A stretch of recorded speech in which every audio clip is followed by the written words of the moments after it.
Querido, e a guerra do Hamas, que é a nossa guerra atual? Sim. Tem várias, mas Tem. talvez essa esteja Essa tá nos no holofotes. foco, né? Bom, assim, a gente não consegue, né, falar desse assunto se a gente não entender o que é o Hamas. Exatamente. E, assim, o Hamas, ele é uma organização terrorista, fundamentalista. E esse ponto não é qualquer coisa. Ser uma organização fundamentalista é você pegar noções de religião, colocar ela na sua versão mais extrema possível, fazer uma lavagem cerebral nas pessoas e vender aquilo como uma completa loucura. E o Hamas é isso. E nós, depois, no começo do século XXI, vimos uma ascensão dessas ideologias. Seja Al-Qaeda, Estado Islâmico, Hezbollah, Hamas. A gente achou que a gente tinha passado Boko Haram, que são as filiais dessas outras grandes, né?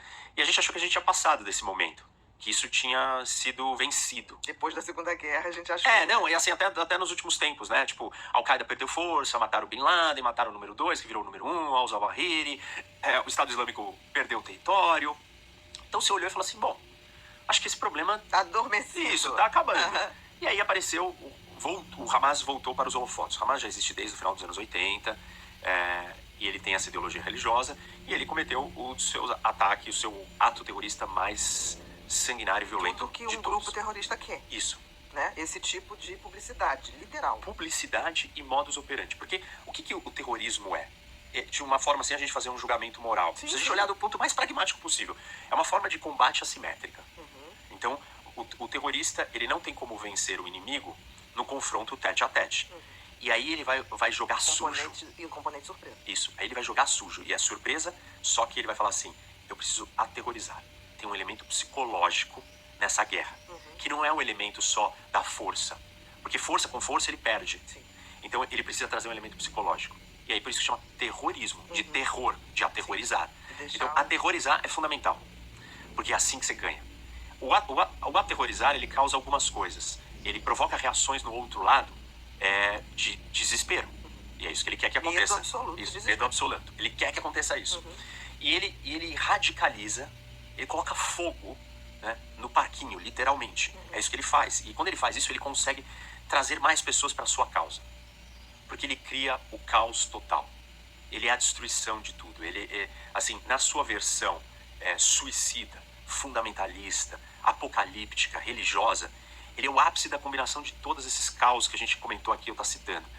Então ele é a versão mais maluca de todas. Porque ele é suicida, porque ele nega a vida no básico do básico. Nada a perder. Então ele só tem a ganhar. E ele é um processo de destruição. É o start de uma reação em cadeia destrutiva que você não consegue parar.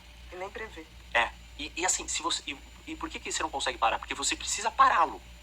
Mas o objetivo dele é que no processo que você vá parar, mais destruição seja feita.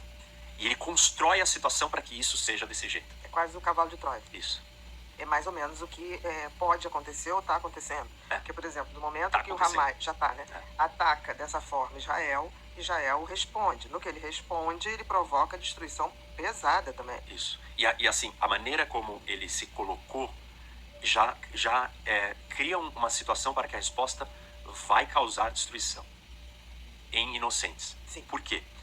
Porque ele não se separa dos inocentes. Ele usa os inocentes. Como escudo. Né? Literalmente, em momentos como escudo, em outros mascarado como escudo. Porque assim, se a gente der um zoom, né, em qualquer base militar de qualquer país, a base militar não está colocada embaixo da Torre Eiffel. Sim. Ela não está colocada no Kremlin. Ela não está colocada em Wall Street, em Nova York. Ela não está colocada nos lugares onde as pessoas estão. E você consegue ver isso. E todos os países têm as suas bases militares e elas estão em lugares separados da população. Porque você não quer que ela seja atacada. E ela é um alvo legítimo. E ela mate as pessoas. Você não consegue fazer isso em Gaza. Você não consegue falar assim, cadê a base militar do Hamas? Cadê o quartel do Hamas? O quartel do Hamas é dentro da escola, é dentro do hospital, é vizinho do prédio residencial, o míssil fica guardado no terreno do lado do comércio. Então, assim, ele construiu e fez aquilo para que a destruição seja total e máxima. E quanto maior e mais severa for a destruição, mais fortalecido ele fica. Qualquer grupo terrorista. Seria quase assim, uma comparação, claro, não tem o fundamentalismo, mas dos territórios dominados pelo tráfico. Isso. Porque eles estão ali, diluídos entre as outras pessoas, a grande maioria Estão trabalhadores. escondidos e colocados ali dentro e aquela organização criminosa se esconde ali. Exatamente. E tem todo o escudo da população correta, trabalhadora, que é a grande maioria, ali na frente. E tipo assim, a população não consegue, né? Não tem o que fazer, não tem o que se libertar. O Estado precisa ir ali e retirar aqueles que tiraram vantagem disso. E aí você imagina fazer isso num dos lugares com a maior densidade populacional do planeta. É tipo, segunda ou terceira maior densidade populacional do mundo, Gaza. Então tem muita gente concentrada, uma do lado da outra. Literalmente um do lado da outra. Acho que a segunda maior densidade populacional depende, tem critérios diferentes, mas é entre segunda ou terceira.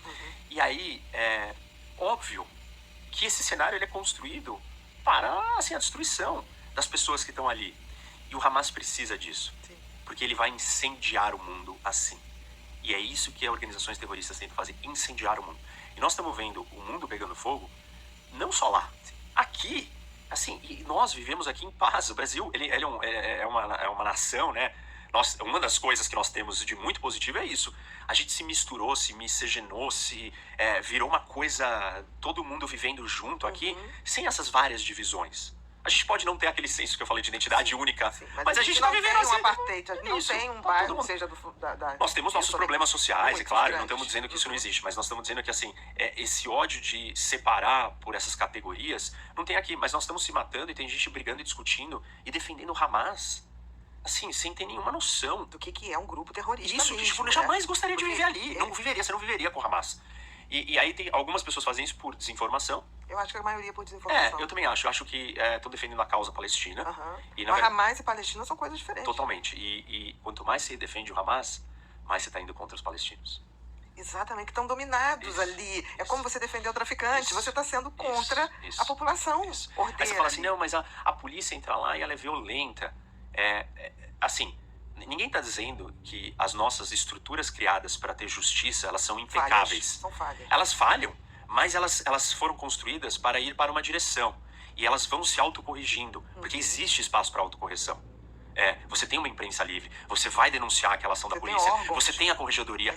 Assim, tipo, tem pressão, tem o judiciário, tem coisas que vão acontecer e vão consertar aquilo. Agora, numa ditadura, num fundamentalista, num terrorista, você não tem isso. Não tem nenhum órgão regulador. Você não tem nenhuma accountability, você não tem nenhum tipo de responsabilização, você não tem nenhuma oportunidade de alguém virar e um dia fazer um outro discurso diferente, e você fala assim, quer saber? Tô de saco cheio de vocês, que nunca resolveram nada, eu vou votar naquele outro e aquele outro vai resolver o meu problema. Porque você tem a oportunidade de trocar. E ali você não tem.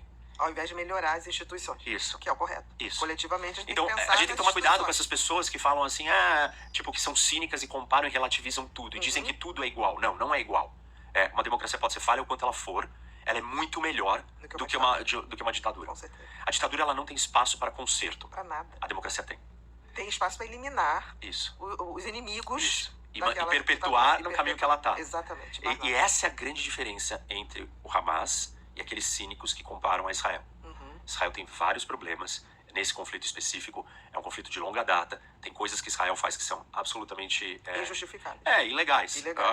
O assentamento na Cisjordânia, a expansão territorial na Cisjordânia, ela é ilegal, inaceitável, não tem discussão, não tem nenhuma argumentação que você possa dizer que aquilo... Ela é produto de uma situação política israelense de polarização, onde grupos que têm esta visão, que é uma minoria, mas é uma visão de que acha que aquele espaço tem que ser todo para Israel, e tem essa agenda. Mas, felizmente, eles não são a totalidade. E numa democracia, eles não podem impor essa visão. Essa vontade.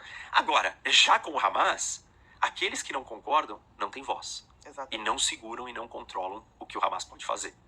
E numa democracia, você segura e controla. E o governo cai e muda. Essa possibilidade. O Netanyahu vai cair depois dessa guerra. Exatamente porque é uma democracia. Então, não dá para comparar, não existe nível de comparação. E aí tem um outro problema que ele é muito difícil das pessoas absorverem, que é a questão da intenção versus não intenção.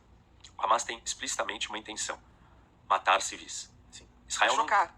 Israel não tem essa intenção. Isso acontece. Sim. Porque está lidando uma guerra impossível. Uma guerra, assim, tipo, que ela é uma das situações, do ponto de vista do combate militar, mais caóticas que já se vimos.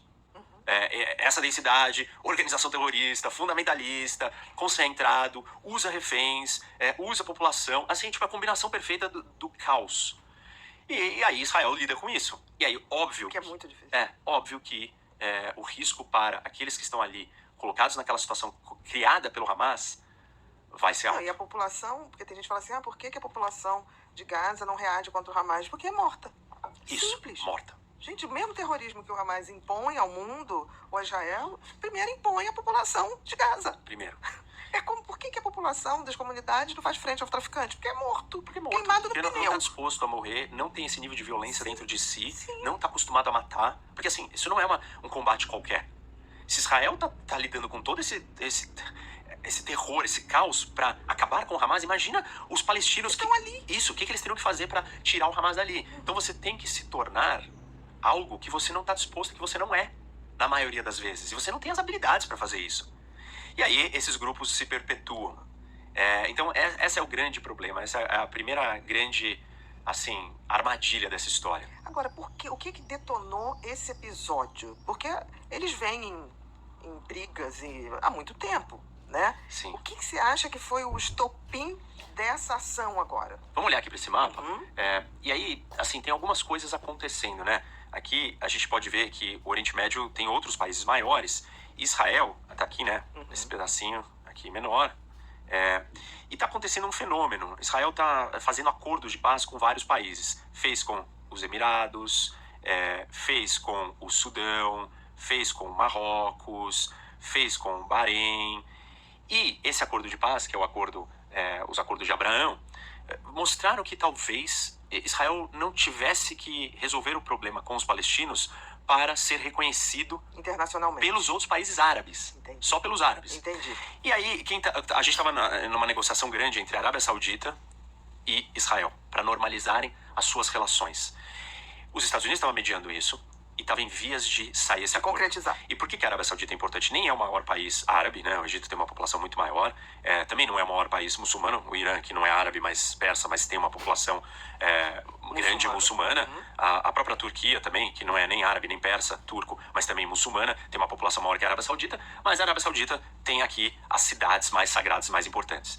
Então, se a Arábia Saudita faz um acordo com Israel, isso é uma mudança total. Dentro da política daquela região. Isso, a região vai passar a reconhecer Israel e assim... A liderança de Israel sobe muito. Sobe a legitimidade e aí a discussão, os palestinos eles vão ter que aceitar, né, grupos lá dentro, radicais palestinos vão ter que aceitar coisas que nunca foram aceitas por eles. Como, por exemplo, a ideia do Estado de Israel existir, que o Hamas não aceita, que está na sua carta de fundação, que não aceita.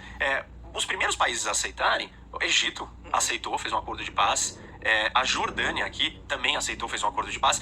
Então tem uma grande normalização de talvez consciência, de falar assim, olha, esse povo ele veio pra cá, ele sempre esteve aqui, ele não vai embora daqui. Então não adianta a gente continuar brigando. Vamos fazer as pazes e vamos conviver com eles.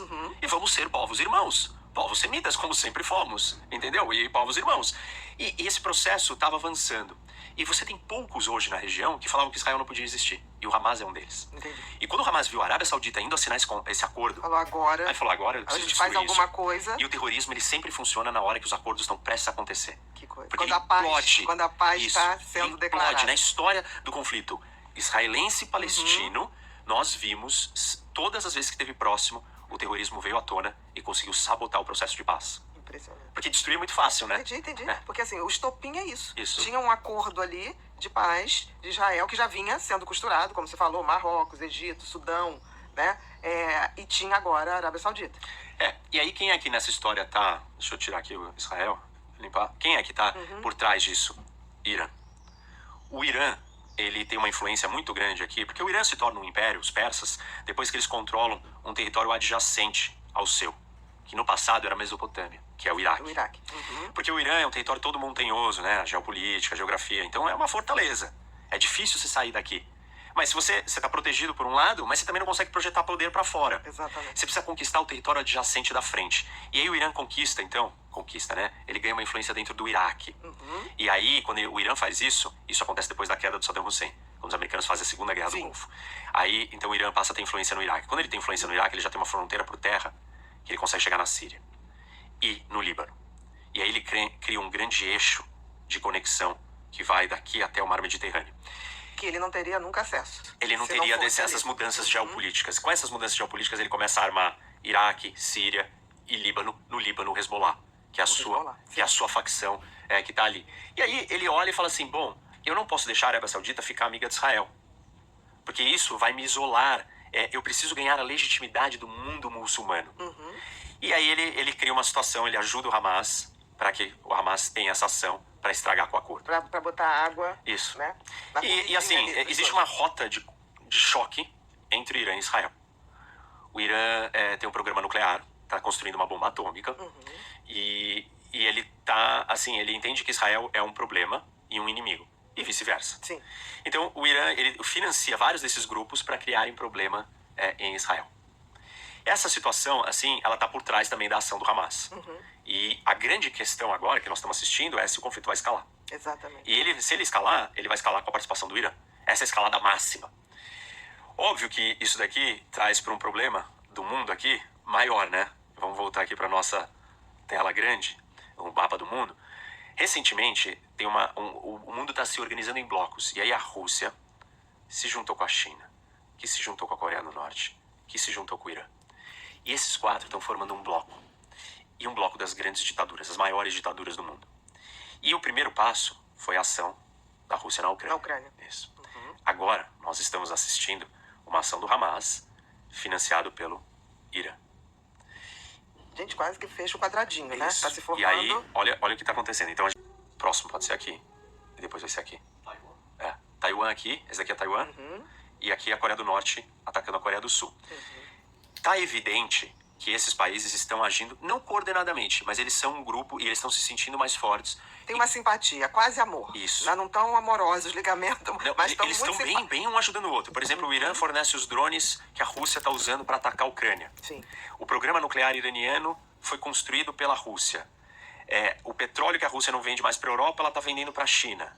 A China ajuda a dar os componentes eletrônicos que o Ocidente está sancionando para a Rússia. A Coreia do Norte acabou de ter uma visita para o Putin, está vendendo armas para o Putin. E o Putin também vai ajudar a Coreia do Norte. Então, esse eixo dessas ditaduras está se movimentando para confrontar o mundo livre, o mundo democrático. E aí, assim... Que é a tal da escalada. Que começa a tomar toda uma estrutura... Isso, e percebe, ó, que ele vem fazendo um arco assim, né? Isso que eu tô pensando.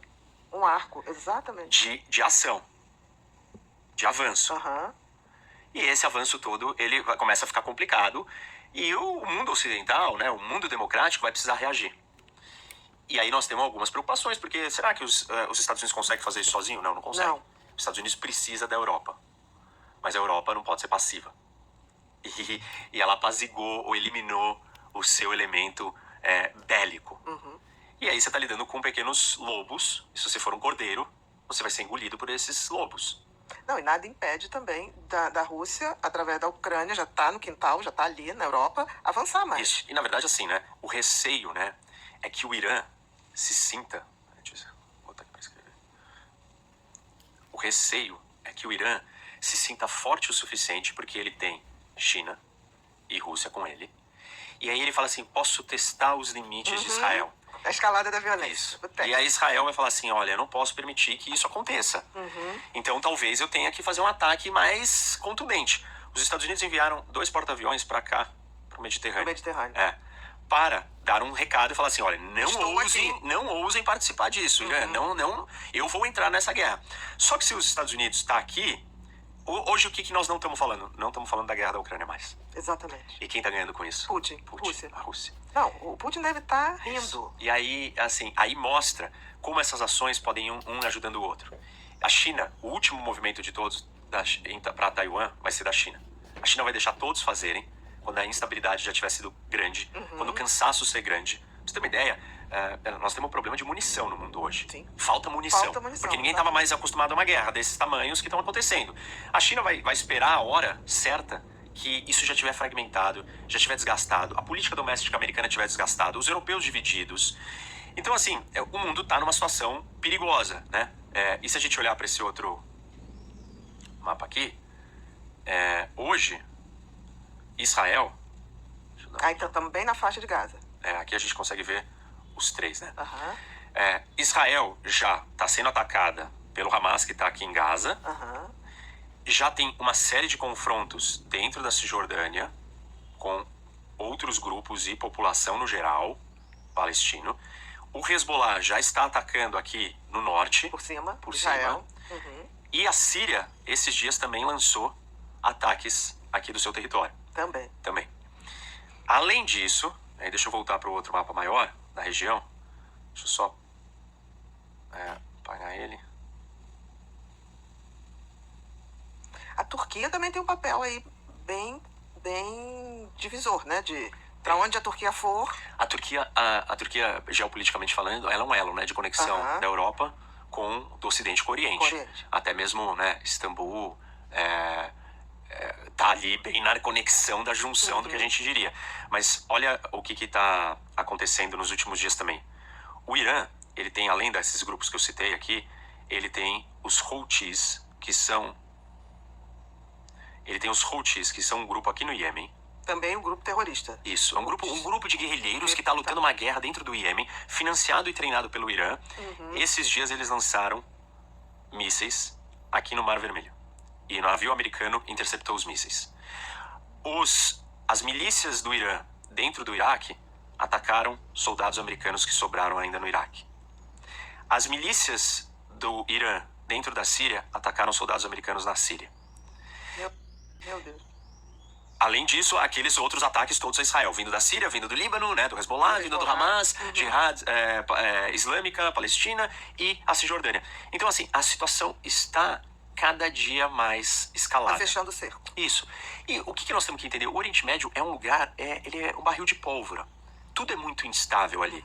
Então, por exemplo, aquela discussão do hospital, da explosão do hospital, que saíram rapidamente dando a notícia do Hamas. E aí ninguém verificou. Aí não era. E aí, assim, o que aquilo provocou? Provocou uma resposta da opinião pública do mundo árabe absolutamente perigosa. Porque você pode Contrária a Israel. Contrária a Israel. E aí você tem países como o Egito. O Egito quer continuar tendo paz com Israel. A Jordânia também. A Arábia Saudita também não... Ela sabe que o Hamas é um problema. Apesar dela também ser uma ditadura. Sim. E o Egito também ser uma ditadura. E a Jordânia também ser uma monarquia absolutista. Mas não quer um terrorismo, Isso, né? não quer um terrorismo. Então tem Somos graus... ditadores, mas não tem queremos graus de terrorismo. problema. Exatamente. Mas, assim, o que acontece? Eles estão preocupados como que essa história pode se desenrolar. A Primavera Árabe começou, né, na Tunísia, quando, uma pessoa botou fogo em si mesmo e aquilo desencadeou, assim, um caos. Então, essa situação, ela pode desencadear um caos a ponto de você ter uma derrubada desses governos. E a população, que tem menos informação, que está mais suscetível às paixões, vai querer sangue. Exatamente. E aí ela pode falar assim, dane esse acordo de paz com Israel.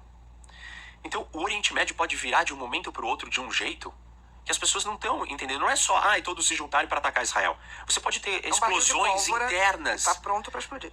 E assim, tem países que querem que isso aconteça. O Irã quer que isso aconteça. Claro. Porque ele conseguiu, né, manter a sua ditadura religiosa. Se ele derrubar esses governos... democráticos. As outras ditaduras ali, só que não são religiosas, ele vai abrir um espaço para que os grupos religiosos tomem o poder também. Claro. E assim, qual é o problema desses grupos religiosos, né? A gente estava falando antes que o Hamas, ele adotou essas práticas mais problemáticas. E o Hamas, ele veio aqui do Egito. Ele veio da Irmandade Muçulmana, que já era um grupo militante, religioso, com ideias fanáticas, que também já alimentaram a Al-Qaeda, que também já tinha essa conexão com a Irmandade Muçulmana. Além disso, o que esses grupos adotaram, e que isso é uma novidade e é um problema, assim, na história do combate, o suicídio como arma. Na história, nós temos 3 momentos, na história da humanidade, onde o suicídio foi adotado como uma ferramenta de combate. O primeiro são os zelotas, milênios para trás, assim, e como é que era a ideia do zelota? Não é que ele se explodia para matar o outro, mas ele cometia um assassinato de um líder à luz do dia. E ele sabia que ele iria morrer. Então era uma ação suicida. Ele iria ser capturado e ele iria ser morto. Depois disso, a gente ficou muito tempo sem ter nenhum fenômeno parecido. Aí vieram os assassinos. E é daí que vem a palavra assassino, que era um grupo no Irã, na Pérsia. Chamava assassinos. Isso. Daí que vem o termo, o nome assassinos. E eles também usavam essa mesma estratégia. Eu vou matar, e aí eu mato e vou, sei lá, né? Vou morrer no processo de cometer, eliminar aquele alvo. Depois disso, isso no século XI e XII, a gente passa muito tempo sem ter isso, e o novo forma de suicídio ressurge com os kamikazes. Sim. E aí sim, aí eu me mato, e a minha morte causa várias outras mortes. no combate. Deixa de ser individual. Isso, o Aquele seu ato, fenômeno mas para pode ser você coletivo. fazer uma coisa em Muito escala maior. Exatamente. E aí, depois do fim da Segunda Guerra, a gente não tem mais suicídio. E aí vem uma organização fundamentalista, xiita, do Líbano, que vai lá e se explode para matar pessoas. E aí essa prática é adotada por todas essas organizações fundamentalistas, extremistas, que compram essa ideologia religiosa. E aí vem a Al-Qaeda, e aí vem Hamas, e aí vem outros Boko Harams e Estado Islâmico. E assim, e o ápice da violência é o Estado Islâmico. E o Hamas, nessa última ação dele, ele agiu igualzinho ao Estado Islâmico. Igual, né? Igual. Eles hoje, eles trocam. E assim, eles decidiram copiar o método e tal. O método. E pra você ter uma ideia, existe uma discussão de que o Estado Islâmico, ele achou que a Al-Qaeda era muito dócil. E a Al-Qaeda falou assim, não, esses caras foram longe demais, eles são tão violentos que eles vão estragar a nossa causa. Porque assim, não tinha nenhum limite sobre nada. E o Hamas resolveu agir na mesma linha. No mesmo método, na mesma intensidade. Então assim, nós estamos lidando com fundamentalismo religioso, nós estamos lidando com países que são instáveis internamente. Todos ditaduras, todos assim, tipo, uma situação frágil, as pessoas saírem às ruas motivadas por alguma coisa. Não, pode fazer a primavera virar guerra árabe civil. A Síria, o que aconteceu na Síria. Lugares. Isso, tudo de novo. Você tem países muito armados se sentindo mais confiantes porque agora eles têm amigos e aliados que são grandes potências. Então o Irã está se sentindo seguro. Sim, claro, em relação porque ele tem Rússia, porque ele tem China. Exato, como nunca teve. Como nunca teve. Você tem os Estados Unidos tentando levar os europeus e os seus aliados a fazerem alguma coisa. E não tá conseguindo. E eles não fazendo. E os Estados Unidos tendo que lidar com vários problemas, internos também. Internos e externos. Você tem republicanos dizendo que não tem que ajudar a Ucrânia mais. Você tem todo o discurso populista que está imperando no mundo inteiro também está imperando dentro dos Estados Unidos. Que fragiliza totalmente o bloco democrático. Isso. Ocidental. E aí nós temos um cenário sendo desenhado de um choque que em breve vai acontecer. O ápice desse choque é a questão da China com Taiwan. Porque a China é o mais poderoso de todos. Então, o que você está dizendo, pelo menos eu estou entendendo, é que se a China, nesse momento aí que a gente está vivendo, pode ser 1 ano, 2 anos, nesse momento, entra e pega Taiwan, isso redesenha tudo. Isso é a última desencadeada, né? Deixa eu apagar aqui. Por um conflito que pode, aí sim, ser Essa global. Esse é o último etapa para o conflito se tornar global. Entendi. A China, ela quer capturar Taiwan. Sempre quis. Resposta do resto do mundo, né, para essa última ação, para esse último... Os Estados Unidos vai entrar na guerra se a China atacar Taiwan. Ah, sim. Isso é... Vai entrar. Então, por não isso é que é igual o a último. Ucrânia. Não, por isso e que eu não tô é igual falando. a Israel. É a Israel última também. fronteira. Israel, se o Irã entrar, os Estados Unidos vai entrar do lado de Israel. Tá. Mas, por exemplo, se pegar Taiwan, Os Estados Unidos entra. entra. Aí a gente tem uma guerra global. Aí a gente tem uma guerra. A gente tem uma guerra. Ela não necessariamente é uma guerra mundial, mas ela é uma guerra entre as duas maiores potências do mundo. A possibilidade de escalar para Isso ser mundial é muito é muito possível. muito instável, né? É muito difícil de você conter ali o conflito. Então, assim, essa é uma das grandes preocupações. O Japão, claramente, também entraria Sim, até do por lado conta dos da Estados Coreia Unidos. do Norte. Né? A Coreia do Sul também entraria, mas aí a Coreia do Norte também entra do lado de lá. Sim, E aí, assim, todas essas turbulências facilitam a vida do Putin com certeza. na Ucrânia, do Irã, no Oriente Médio, e assim por diante. Então o mundo vai ficando mais complicado.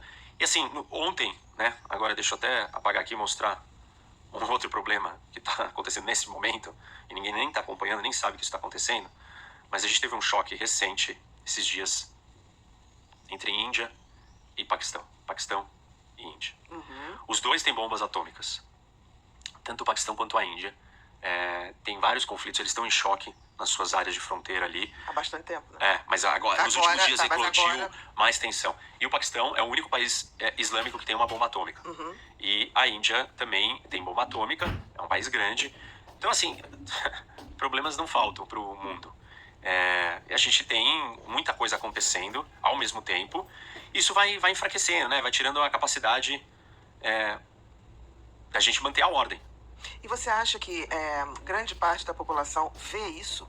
Ou ainda está naquela coisa, eu sou a favor da paz, o outro é a favor da natureza. Acho que as pessoas não enxergaram. Não estão entendendo para onde nós estamos caminhando. Entendi. E assim, elas tentam trazer essas discussões, reduzir essas discussões para discussões de direita e esquerda. Hoje também. Como se fosse só isso. Aqui, ainda local, aqui, né? Então, dentro da sua nação. Mas nós temos um mundo se deteriorando. A ordem internacional, ela está sendo abalada. E ela está ficando mais fragilizada. E aí, tem muitos cenários ou muitas situações que a gente pode ter um confronto, um estopim, que a coisa vai... Eu acho que no Oriente Médio, por exemplo, é muito perigoso. Mas eu não acho que isso aqui vira uma guerra mundial do Oriente Médio. Se não chegar em Taiwan. Isso, mas aí o que é? Isso daqui pode ser o grande estopim para a China olhar e falar assim, pronto, os Estados Unidos está atolado, ali com aqueles preso conflitos. de novo no Oriente Médio. Então a China não acharia ruim o Irã fazer isso. Entendi.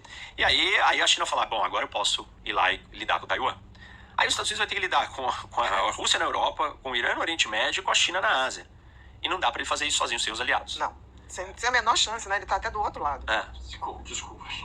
Você acha que com isso reforça a narrativa do Trump voltar? Então, eu acho que assim, a gente tem alguns problemas. Porque o Trump, ele defende... Ele não é um cara muito propício a cultivar essas alianças. Sim. Porque ele é isolacionista, ele é fechado. Não, os europeus não pagam a conta na OTAN, então eu não vou mais pagar. Os Estados Unidos vai sair da OTAN. Sim. Assim, tipo, os Estados Unidos não pode sair da OTAN. A OTAN não pode deixar de existir num cenário como esse Mas que a gente ele é tá falando. reducionista também. Isso. E ele é populista. Isso tem um apelo. Pra quem não quer entender a complexidade do mundo, fala, ele tem razão, por que a gente tá pagando essa conta? Pra quem fica vendo o discurso do Trump Isso. é coerente, mas não é real. Não é real e ele é muito perigoso. Exatamente. Porque os Estados Unidos não dá conta sozinho Não dá mesmo. desse desafio, E desse não tamanho. pode virar as costas. Não pro pode, restante do mundo. não pode, Não tem como. porque senão o mundo vai estar colocado numa situação assim de muita vulnerabilidade pra gente retroceder. A história da humanidade não foi uma história de democracias. Exatamente. A gente teve poucos momentos com democracias. Na era mais moderna, contemporânea, a Revolução Francesa, a americana em diante, pra gente ir aperfeiçoando, depois de talvez 100 e poucos anos, a gente ter alguma coisa, né, mais sólida, que funcione direito. Não tem mais o bloco que se tinha na Segunda Guerra. De Inglaterra não tem a força que tinha. Não. França não tem a força que Não. tinha. A Alemanha também Adormecida. adormecida, porque parou ali a questão da energia atômica. Retirou aquele chip do combate, né? Que é a mesma coisa que o Exatamente. Japão fez. Exatamente. Mas o Japão, parece que ele tem mais clareza do tamanho do perigo. Então eu acho que o Japão ele vai acordar mais rapidamente, dado esse cenário aqui. Então, assim, o Trump no poder, ele pode acelerar isso. Entendi. E não necessariamente ser durão e o outro vai ter medo. Não é mais sobre porque medo. é muito mais Esses demagogia. esses países eles já sabem que os Estados Unidos não têm condição de dar conta sozinho de tudo isso. A única coisa que eles temem é realmente que as alianças, a rede de alianças que os Estados Unidos construiu funcione. Aí eles sabem que eles podem perder. Mas eles estão vendo que não está funcionando. Não Pelo tá menos funcionando. Não estão se mexendo. Isso, não está funcionando. Mas o Trump, ele é uma figura que ele desestabiliza e enfraquece Muito ainda mais as Eu alianças. entendi, concordo com você. E se ele voltar para o poder com esse discurso, a não ser que Ele ele não vai mudar o discurso. Então, é Não, isso que eu não acho que ele ele vai fala mudar. pra dentro, ele Isso. fala pra vamos salvar os Se Estados ele Unidos. vier com esse discurso, ele simplesmente está colocando os Estados Unidos Na pior numa situação. posição assim de muita fragilidade. E aí, dali, não acho que tem como voltar. E assim, infelizmente, e isso é uma coisa que esses países estão usando também, eles entenderam que as democracias podem implodir de dentro. E apostam nisso, né? Os Estados Unidos nunca teve Não, tão eles estão dividido trabalhando também. por isso. Pra isso, exatamente. E isso está acontecendo. E esse é um jeito, daí essa história toda perdeu o rumo. Quando você vê gente dentro dos Estados Unidos defendendo o Putin, Exatamente. você fala, tem alguma coisa muito Muito errada, errada. muito Totalmente. esquisita acontecendo. Exatamente. Quando você vê gente dentro da Europa defendendo o Putin, você percebe que, assim, Ou defendendo grupos terroristas. também... Também tem Então alguma coisa você começa a muito errada. perceber que o mundo ele pode entrar numa guerra mundial, mas não desse jeito que a gente está acostumado, né? 3 de um lado, 3 do outro. Mas talvez as guerras, ela vai ser mundial com guerras internas também. Guerras é civis. muito pior. Sei lá, o Brasil como entra se em o guerra mundo civil. todo O estivesse mundo pegando explodisse fogo. inteiro em Exatamente. todos os lugares sozinho. E aí não precisa ser o grupo A contra o B. Mas simplesmente tudo entra em colapso e todo mundo começa a se matar internamente também. Também. Mas se matando achando que tá defendendo... Alguma coisa. Isso. Algum dos lados. Algum dos lados, quando não tá. Infelizmente não tá. Eu não acho... assim, eu não acho que nesse contexto a gente tem que ser relativista. E eu acho que tem diferença, Também sim. acho. Tem diferença. Também. O Irã não é igual à Noruega. A Rússia não é igual à França. A China não é igual aos Estados Unidos. a Coreia do Norte não é igual à Coreia do Sul. Então, não dá pra gente achar que tá tudo bem. Não, todos os países são iguais. Os Estados Unidos é o grande vilão do mundo. Ok, os Estados Unidos faz várias coisas erradas e várias coisas problemáticas, mas... Tá longe de ser a China. Isso. E tem grau e escala. Dentro das maldades você tem uma categoria, leve, moderada e grave. Isso. Nós não estamos dizendo que os Estados Unidos não está dentro do grau de Mas até a Noruega tem as suas escorregadas. Exatamente. O ponto é que nós temos que escolher o menos pior. Porque o ser humano é assim. Sim. Não existe perfeição. Perfeição não então há. não existe Estado perfeito. A Suíça não é perfeita, nem a Noruega, nem a Suécia, nem a Finlândia. Exatamente. E aí o que nos resta é falar assim, tá bom, desses daí. O que é melhor? É melhor que o mundo continue democrático. Com certeza. Que assim, que a gente tenha as forças principais do mundo sejam democracias e não ditaduras. Né? Isso. E deixa muito mais ligado às instituições do que aos indivíduos. Aí a gente já sai perdendo, se não for assim. Se não for assim, a gente vai se dar muito mal. Então, então você tá torcendo? Não, eu analiso, eu entendo a ameaça que cada uma dessas coisas representa, mas no fim das contas, eu quero viver num mundo melhor. Todo mundo, né? Eu acho que os terroristas não. Não, então, mas aposta no terror. É que aqueles que acham que... aqueles que fazem equivalência moral entre o Hamas e Israel, ou entre o Irã e a Noruega, ou entre a Rússia e a França, ou entre a China e os Estados Unidos... Isso aí é o desconhecimento. Eu atribuo isso a total desconhecimento da complexidade da coisa. Por isso que eu acho que essa aula que você está dando hoje e o teu curso online é fundamental para a gente começar a falar com algum nível de base. Porque falar pelas paixões não dá certo. Eu acho assim, que tem muita gente que não sabe, eu concordo com você, mas tem gente que está absorvido por ideologia. Sim. E a ideologia te cega. Mas aí também não sabe. Sim, não sabe, mas aí esse você não consegue... Eu não me abro pra saber. Eu sei, mas aí esse você não Entendi, consegue... Esse você não consegue falar assim, que ele não sabe. Eu entendi. Ele acha que ele sabe tudo. É o pior, né? É o cara que tem certeza. E ele é apaixonado por uma ideologia. E ponto. E ele só tem um filtro na vida. E assim, ele não consegue olhar a nuance, ele relativiza tudo, ele coloca como todas as coisas são problemáticas iguais, todo mundo é criminoso. Quem é você para falar da China e não falar dos Estados Unidos? Sim. Entendeu? Tipo, é apontar o dedo para umas coisas que não são... Mas eu acho que isso também é uma técnica de fragilizar as democracias. Ah, sim. O relativismo. O relativismo é terrível. Né? É uma filosofia dos tempos modernos que se eu relativo tudo, eu posso tudo. Pode tudo. O individualismo, do meu ponto de vista, eu posso. Tudo que me faça bem e feliz. Então eu me dou o direito de usar o outro como instrumento para me satisfazer. E sabe qual é o problema disso? Porque, assim, se você acha que você pode tudo, a gente nunca teria tido civilização. Exatamente. Era só barbárie. A gente pode até discutir e questionar o que é o certo e o errado. E a gente tem que mudar algumas noções de certo e errado. Mas a gente tem que ter alguma. Sim.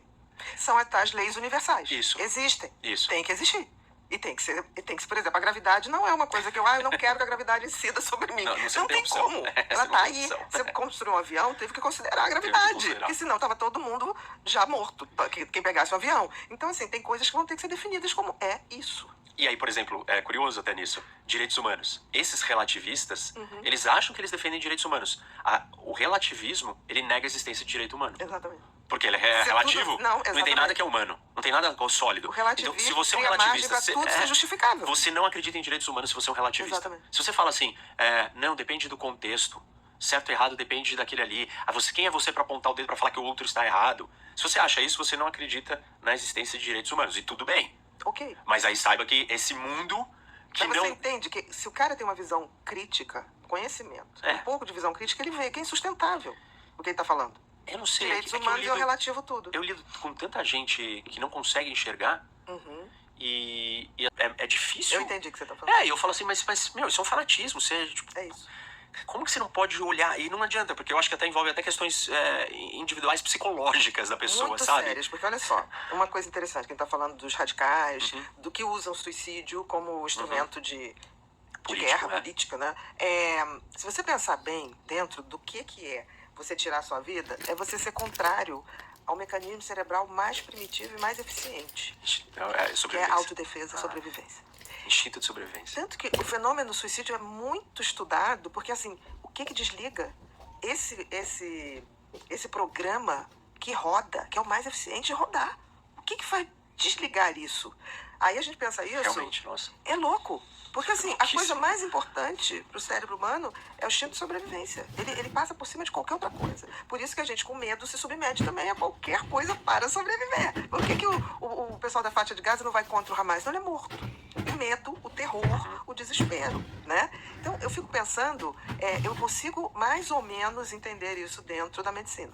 E já é um grande desafio. Porque tem coisas no suicídio que você interroga e fala, não tem explicação. Como explicar biologicamente. Agora, se você pensa nisso em política de terrorismo, é mais louco. Uma pessoa dar a sua vida por uma causa. E é tão louco que, por exemplo, que lavagem cerebral é essa? Com a força que você desliga o circuito mais eficiente do cérebro humano. Realmente, é algo assim... Eu não tinha pensado por esse lado, né? De você desligar essa funcionamento mais primordial. Mais básico, que eu trouxe a gente até aqui. Que trouxe a gente até aqui. Nós podemos reproduzir e ocupar o planeta, os animais mais bem-sucedidos, porque isso funcionou o tempo todo. O tempo todo. Então, assim, o que é isso? Vou te fazer uma pergunta. Será que essas novas tecnologias, as redes sociais, a publicidade de lavagem cerebral, porque o Estado Islâmico, por exemplo, ele fazia uns filmes... Muitos. Mas o que Hamas era fez, de uma qualidade. Eu ficava assim, chamando jovens para se juntar, que eu falava, gente, eles estão sequestrando cineasta. Eles levavam cineastas mesmo. E quando não tinha 4K, eles estavam fazendo os filmes de ação e misturavam como se fossem games. Aquilo qualquer jovem um pouquinho mais ali, sem objetivo, sem propósito, me agarro aqui. A comunicação, né? A era da comunicação, ela permite que você dissemine o seu discurso político. Você venda a sua visão política. E óbvio que e muito bem usada. E não só para recrutar, usada para potencializar a aterrorização. Porque... E também para fazer a cabeça do mundo contra os seus inimigos. Os inimigos do terrorismo. Isso. Né? Então, assim, você usa como propaganda de guerra, né? Como guerra psicológica e como fonte de recrutamento. Exatamente. E serviu exatamente para esses propósitos, né? Porque a sociedade israelense não tem como esquecer aquelas imagens, porque existe imagem. Tem uma história que eles pegaram uma das pessoas, mataram e postaram na própria página dela, do Facebook.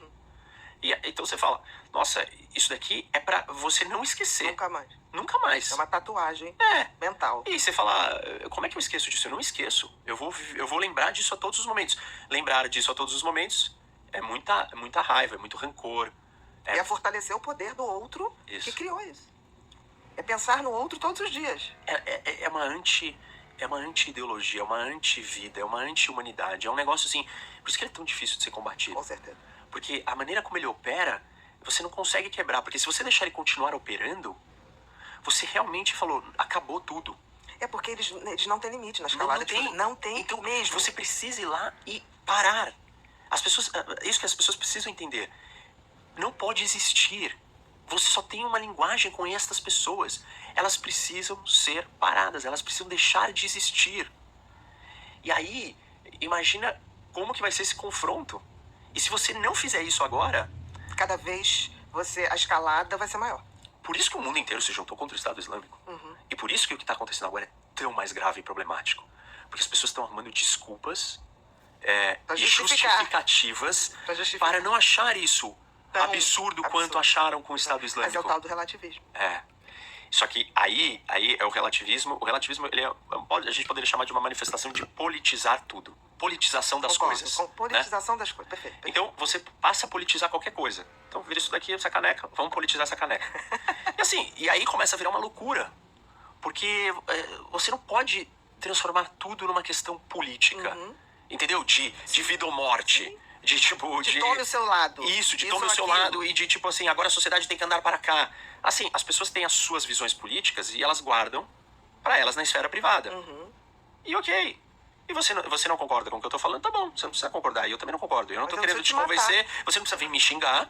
Você não precisa vir me atacar e começar a me adjetivar porque você não concorda comigo.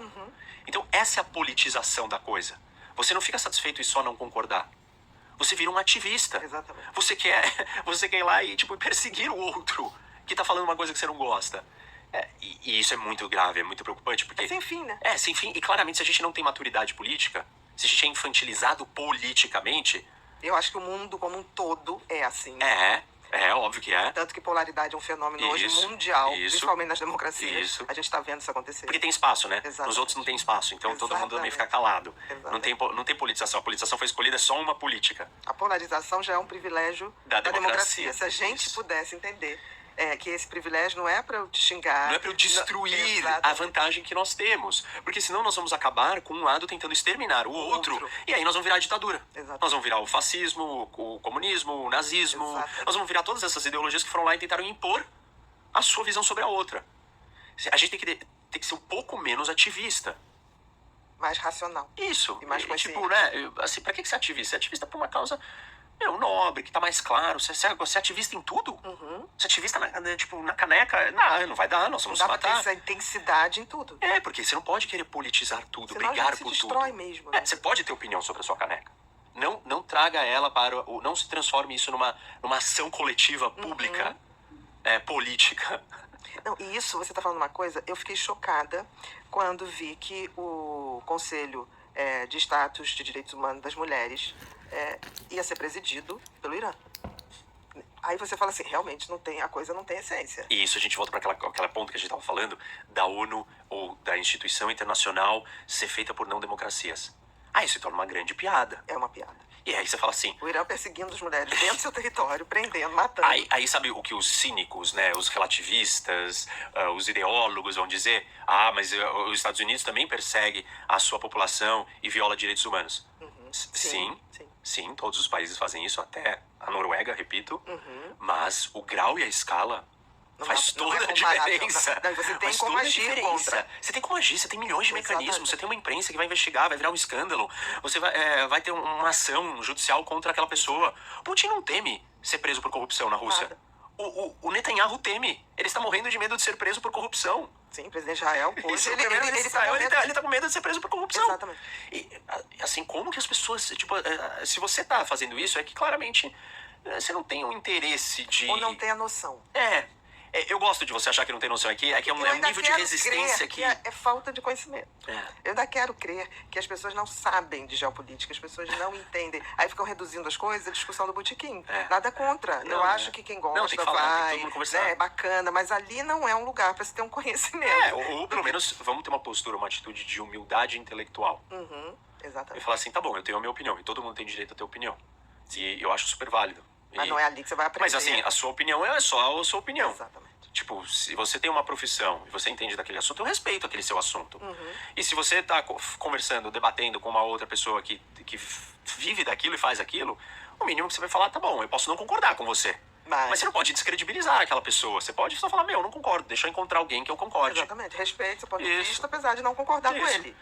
E eu respeito, assim, né, tô falando agora no meu pessoal, eu respeito o ponto de vista das pessoas que elas nem sabem, porque elas não têm a informação.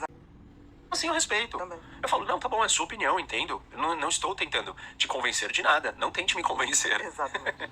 Não é esse o objetivo. Isso. Não. É só a gente pensar, refletir, entender. E mais fundo, né?